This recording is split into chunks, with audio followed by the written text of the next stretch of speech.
Եվրամիությունն ու Հայաստանը մոտ ապագայում համագործակցության նոր համաձայնագիր կստորագրեն, որը հաշվի կառնի Հայաստանի կողմից Եվրասիական տնտեսական միության առջև ստանձնած պարտավորությունները, ասված է Լատվիայում կայացած Եվրոպական միության գագաթնաժողովի շրջանակներում հրապարակված հայտարարության մեջ։ Լատվիայի մայրաքաղաքում անցնող գագաթնաժողովին Հայաստանի հետ միասին մասնակցում է ևս հետխորհրդային 5 երկիր, սակայն ուշադրության կենտրոնում են Ուկրաինան եւ Վրաստանը, որտեղ Եվրամիությունը նախատեսում է ժողովրդավարական բարեփոխումների խթանմանն ուղղված ծրագրեր իրականացնել։ Փորձագետների կարծիքով Ռիգայի գագաթնաժողովը մեկ քայլ առաջ է Եվրոպական միության եւ հետխորհրդային երկրների միջև հարաբերությունների զարգացման ճանապարհին։ Ուկրաինայում տեղի ունեցող իրադարձություններին հետևած Ռուսաստանի գործողությունները մյուս հետխորհրդային երկրներին ստիպել են ավելի լուրջ վերաբերվել Եվրամիության հետ համագործակցությունը զարգացնելու հեռանկարին, համոզված է արտաքին հարաբերությունների Եվրոպական խորհրդի փորձագետ Քադրի Լինքը։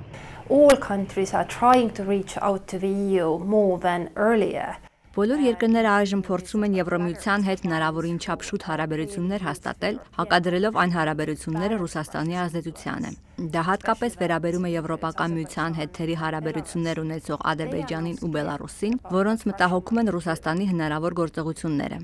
Եվրամիության արևելյան հարևանության ծրագիրը սակայն ունի մեկ թերություն, այն անդամակցող երկրների համար Եվրամիության մուտքի իրավունք չի նախատեսում։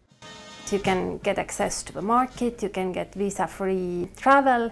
Դուք կարող եք մուտք գործել շուկա, հաստատել ազատ տեղաշարժման ռեժիմ, սակայն դուք չեք կարող Եվրոպական միության անդամ դառնալ։ Ինչպես նշել է Եվրամիության անդամ Շվեդիայի վարչապետ Ստեֆան Լոֆվենը, Եվրոպական միությունը ցանկանում է զարգացնել հարաբերությունները հետխորհրդային երկրների հետ, սակայն այդ երկրներն իրենց հերթին պետք է որոշեն, թե ինչ չափով են ցանկանում խորացնել Եվրամիության հետ հարաբերությունները եւ համապատասխան քայլեր ձեռնարկեն։